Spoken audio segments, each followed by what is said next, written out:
తెలంగాణ రాష్ట్ర ప్రభుత్వం విద్యుత్ కొనుగోళ్లపై ఏర్పాటు చేసిన విచారణ కమిషన్ను రద్దు చేయాలంటూ కేసీఆర్ హైకోర్టులో దాఖలు చేసిన పిటిషన్పై ఇవాళ మరోసారి విచారణ జరగనుంది. నిన్న వాదనలు విన్న న్యాయస్థానం ఇవాళ ప్రభుత్వం తరపు సుదర్శన్ రెడ్డి వాదనలు విననుంది. నిన్న వాదనలు విన్న హైకోర్టు జ్యుడిషియరీ కమిషన్ విచారణ చేస్తే తప్పేంటని ప్రశ్నించింది. ఎంక్వైరీ రిపోర్ట్ వచ్చిన తర్వాత దాన్ని అసెంబ్లీలో ప్రవేశపెట్టి చర్చించొచ్చు కదా అని హైకోర్టు అభిప్రాయపడింది. విద్యుత్ కొనుగోళ్ల అక్రమాలు, ప్రాజెక్టుల నిర్మాణాలపై ప్రభుత్వం జ్యుడిషియరీ కమిషన్ ఏర్పాటు చేయడాన్ని సవాల్ చేస్తూ కేసీఆర్ పిటిషన్ వేశారు. ఈ పిటిషన్ను విచారించింది హైకోర్టు. విద్యుత్ కమిషన్ పై కేసీఆర్ తరపు న్యాయవాది supreme court senior council Aditya Sondhi వాదనలు వినిపించారు.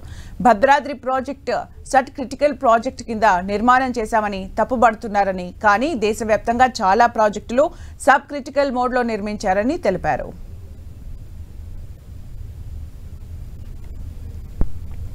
నిబంధనలకు విరుద్ధంగా కమిషన్ ఏర్పాటు చేశారని కేసీఆర్ పిటిషన్లో ఆరోపించారు.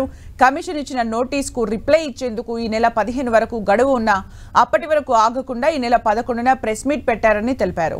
ఈ నెల 19న మరో నోటీసు ఇచ్చారని తెలిపారు. ఈ నెల 30 నాటికి రిపోర్ట్ సమర్పించాలని కమిషన్కు ఒత్తిడి ఉందని, అందుకే రిప్లై అడగకుండానే అక్రమాలు జరిగినట్టు ఆరోపించారని కేసీఆర్ పిటిషన్లో తెలిపారు. ఇది పూర్తిగా పొలిటికల్ ఎజెండాతో వేసిన కమిషన్ అన్నారు. కేసీఆర్ను టార్గెట్ చేసినట్టుగా జస్టిస్ నరసింహారెడ్డి మాట్లాడుతున్నారని ఆరోపించారు. ఇవాళ ప్రభుత్వం తరపు సుదర్శన్ రెడ్డి వాదనలు వినిపించనున్నారు.